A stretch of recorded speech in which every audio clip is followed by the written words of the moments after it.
Hello guys, it's me V Clifto bringing you let's just say it's a kind of a discussion. So the video clip that you're watching, at the first part at least, then there'll be a second part, but the first part that you're watching is someone challenged me to a 2v2. And I want to start off this video by first claiming that this video isn't about what happened in the game. There was some controversy, blah blah blah, but I didn't have enough time to explain to my teammate that, I mean, we were waiting for about 40 minutes for my teammate, whatever, but I didn't get the whole thing to him, and he was just kind of like a third party to it, and I just needed a partner, and he was the person that I wanted to choose, so I had to get him in, and I didn't, I guess, tell him, I wasn't able to get him throughout all the information or whatever. And at the end of the video, there is some little controversy, and he's like, whoa, whoa, whoa, whoa. And, but this video isn't about that. What this video is about is I want to discuss the concept of a 1v1 in games, and it's pretty much in team games, because if the sport is a 1v1 sport, then yeah, whatever. But the discussion I want to talk about is, like, people challenging in a team game. If it's League of Legends, if it's Call of Duty, if it's actually even sports in real life, if it's a team game,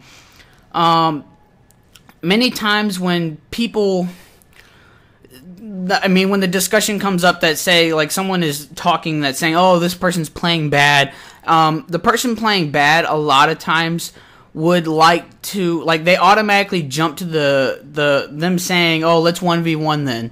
Let's bring that. And the first problem I see with it is that most of these things are, like I said, team games. League of Legends, Call of Duty, basketball, whatever, Super Smash Bros, whatever. I know that's not a team game, but like, if the game was a team game, and when someone tries to say that someone's doing something bad, or they're not as good as them, they want to automatically challenge people to a 1v1.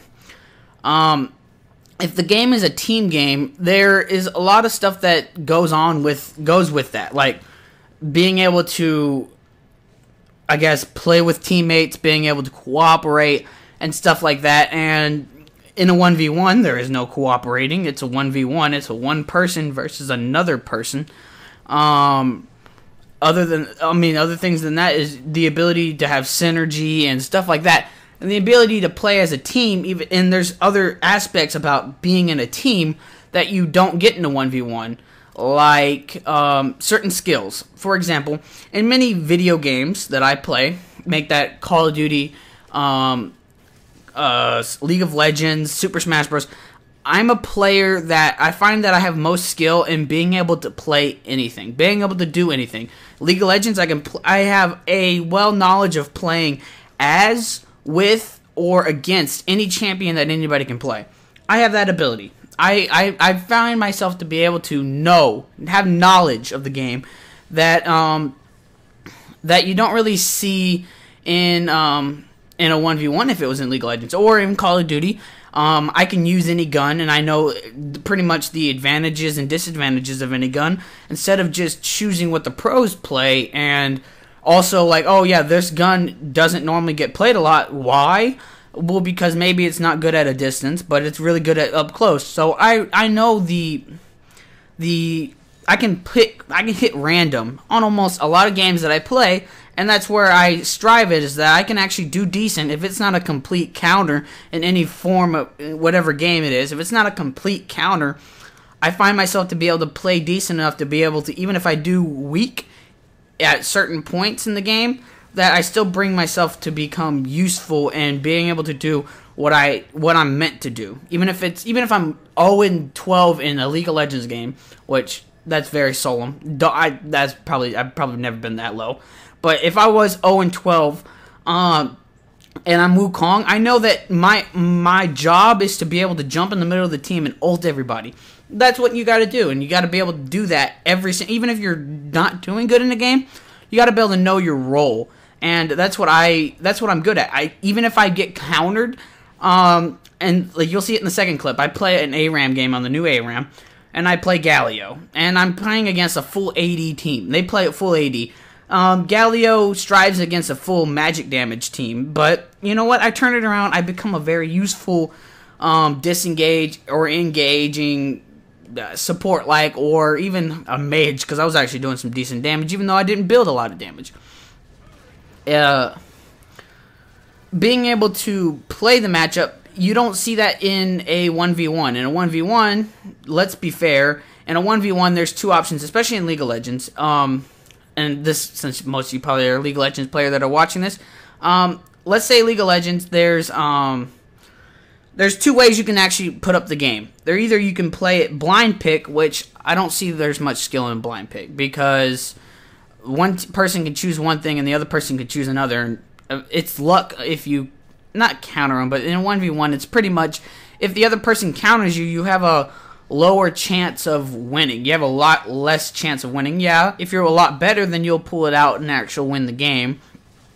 But if you are at the same, even if you're at the same skill, if the person has a better matchup, then they typically will have a lot better chance of winning. So I don't believe blind pick is a good option.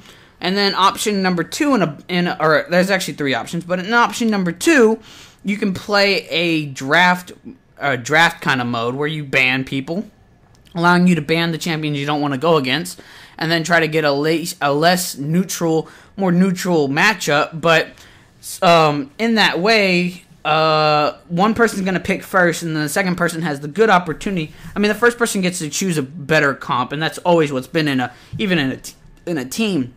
The person can choose a better champion, the stronger one, but the second person always gets to counter.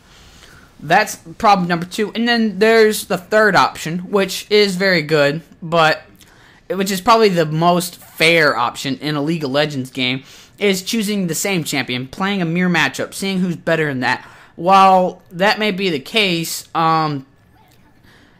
it really revolves about who's played the champion, who has a better feel for the 1v1 champion that they want to play. If that's, a lot of people like playing in a 1v1, a Zed or a Yasuo, they want to play those champions, and they're really good at 1v1s, and that's what they're meant to do.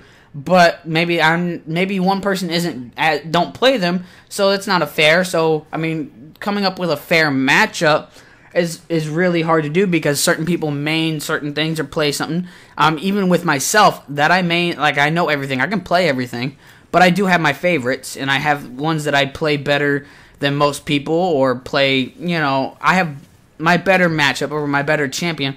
Putting it up in a mirror matchup against somebody else, a lot of people will be at a disadvantage. If I was to do a mirror matchup with a lot of my friends or anything, with Azir, which is, I think, my best champion, or the champion I've put up a lot of time recently on, they wouldn't have put it, and they'd be uncomfortable, so I would have the advantage.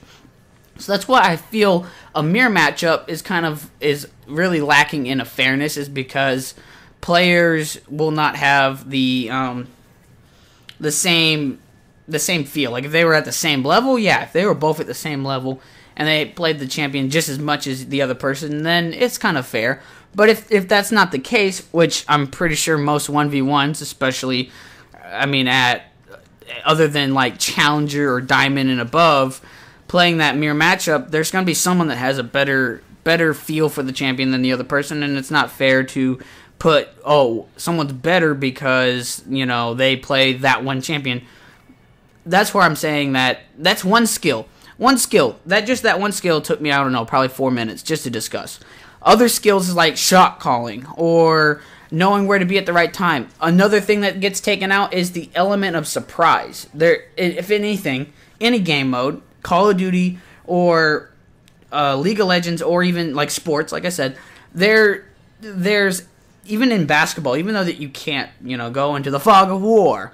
Basketball, you can use teammates and stuff, and you can do stuff that gets people on the element of surprise. While in a 1v1, that element is almost always gone, if not completely gone, because most 1v1s, exactly where the person's going to be, and there's not much that they can surprise you. They can do a cool play, but that's not going to surprise you. It's not going to, out of nowhere it happens. It's just going to happen, and you'll see it. The element of surprise is completely missing from a 1v1, which I feel is a very key role. And shot calling, like I said earlier, is a key role because in a 1v1, there's not much shot calling. Another skill that somebody may have, and I find that myself is really good at, is farming. The ability to out-farm the other person. If you can out-farm them, you can pretty much buy your item. You can out-farm people easily. Like someone with 300 farm versus someone with 150 farm. The other person with 150 farm could have 5 or 6 kills over you, but the person that farmed really well will have a item advantage, no doubt, and probably an XP advantage. So I find that in a 1v1, it's normally first one to die loses, and I try to, to make it actually a fair 1v1, I try to make it like most people play it on ARAM. So you can't back and buy items. So it's normally about, it's not about the farming. Farming is almost, there's no point. So pressure, now that's something you can find in a 1v1. But the problem I find with pressure is a lot of people, when I play aggressive and I will push the wave. And a lot of people like to sit on their towers and, they'll just wait for you to engage. And so that the tower will kill you because you don't have any protection in the early game. You don't have very many levels, especially unless you go for 20 minutes of farming in the middle of the game. You're not going to have that much health, so diving somebody under tower, there is a high disadvantage. And I've done 3 or 4 1v1s, and that's exactly what they do, is they stay behind the tower, and it's like, well, okay, if this game would have kept going and we didn't fight each other, I would just destroy your towers and win the game, because you're just going to hide. And, okay, so... And if you don't hide, I mean, if the person that gets aggressive, like, oh, I've poked him out a little bit, okay, let's go for the kill.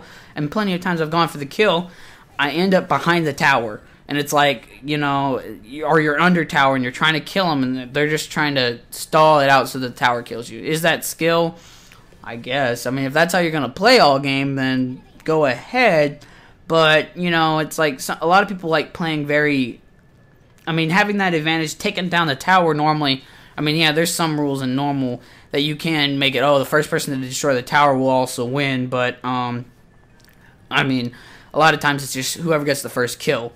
And so, I mean, taking the tower, having that pressure, having lane pressure is a skill that you lose, because you don't really, I mean, yeah, you get to keep money, but, like, it's mostly at your disadvantage. You'd rather be the one under your tower so that you can have the wave push to you and stuff like that. So, having pressure in the lane, not much important.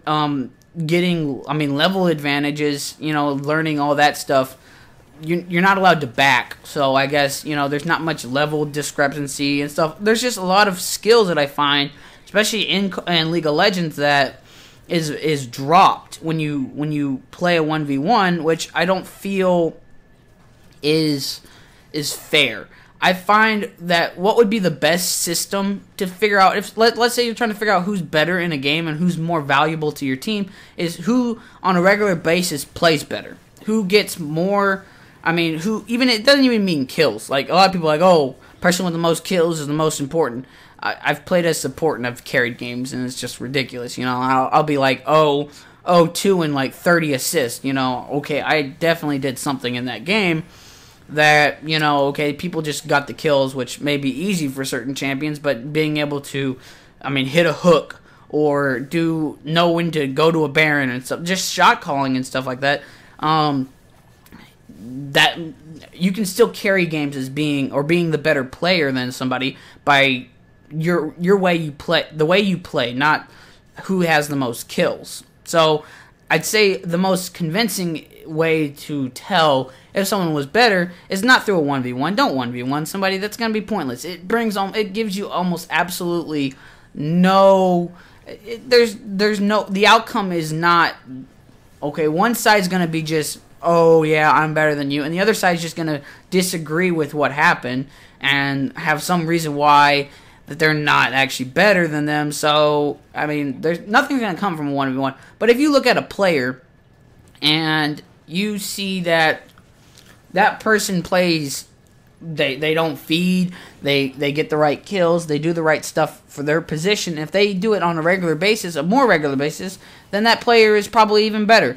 I would rather play with somebody that is consistently doing better than someone that okay, 3 out of their last 10 games, they got a lot of kills, but the other 7 games they either went even or below, and they weren't really doing very good, and then they were being toxic, and they were making other people rage and stuff. Even a loss, losing doesn't even mean that a person's a bad player. It's just how the whole team works together and stuff like that. I'd say that's how you need to look at it. You need to go, okay, well, this person's consistently better than the other person in a team-wide game, because the game is typically a team game, and you should look at the game like that and not actually look at the game as a, oh, okay, if one person can beat somebody on a 1v1, they're obviously better than the other person, because, like I said, you lose a lot of the skills that are in a 1v1, in a team-wide game, when you go to a 1v1. And for my final example is, like the last NBA Finals, whatever, it'd be like if LeBron kind of challenged Curry to a 1v1 after the season to say, oh, I should have actually won the title, I'm way better than you. But, I mean, you got to look at it that 1v1, I mean, there's nothing that, yeah, okay, all that's going to teach you is Curry's a really better shooter than LeBron, and LeBron can dunk a lot better and has a bigger size body. You know, like, you're not going to get the advantages that you bring to a team. Yes, they're going to be shown in there, but you're not going to play it. It's not going to teach you anything. Like, okay, LeBron wins. Does that make him a more valuable player? And yeah, there are people going to say that, but you know, is a valuable player who has the most score, or the person that actually brings a bigger threat? Put it in the comments below what you think. Like, favorite, and subscribe if you like the video. You can hate the video if you want. Hit the dislike button and leave me dirty comments. I will read them, and I will probably comment back to you. So if you have fun doing that, you can do that. But I thought I just need to get this discussion out there. I promised the person that I played that if I won or lost, I would actually post the video on my channel. I know it's been a little bit later, but I plan on bringing like 6 more videos out in the next like 6 days. So I'm going to try, and I know I'm making that promise, and I'm going to try to keep it to you since I did make that promise. I think that's about it. I know I've been ranting for the last 17 and a half minutes, but I hope you enjoyed the video. I hope you enjoyed the little content. I'm pretty sure I'm speeding up the ARAM game, but, you know, like I said, I hope you enjoyed. And with all that, this has been V Clifto, and I'm signing off. Stay cool, my friends.